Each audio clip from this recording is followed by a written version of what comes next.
क्या आप जानते हैं, आम परिंदा जब उड़ता है तो या तो आगे बढ़ता है या ऊपर, क्योंकि जब वो अपने पर मारता है तो हवा को नीचे और पीछे धक्का देता है। और न्यूटन का कानून कहता है, हर एक्शन के जवाब में इक्वल एंड ऑपोजिट रिएक्शन होता है, यानी परिंदे को उड़ान मिलती है।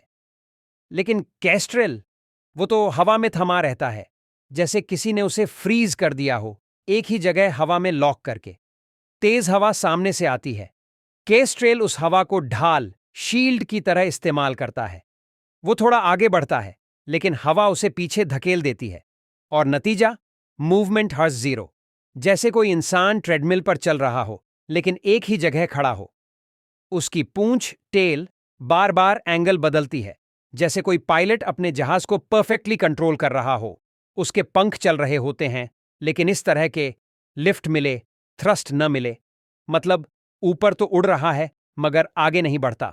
और सबसे हैरान कर देने वाली बात, उसका सर बिल्कुल स्थिर, स्टिल होता है, जैसे हवा में जड़ हो गया हो। पूरा बदन हिल रहा होता है, मगर निगाह एक ही बिंदु पर जमी रहती है, अपने शिकार पर। और जब इंसान इस कारीगरी को देखता है, तो उसके दिल से निकलता है, कौन है वो बनाने वाला, जिसने इसे इतनी बारीकी से तामीर किया? कुरान जवाब देता है, वही जो इसका खालिक है, वही इसे हवा में थामे भी हुए है। क्या उन्होंने उन परिंदों को नहीं देखा जो आसमान में उड़ते हैं?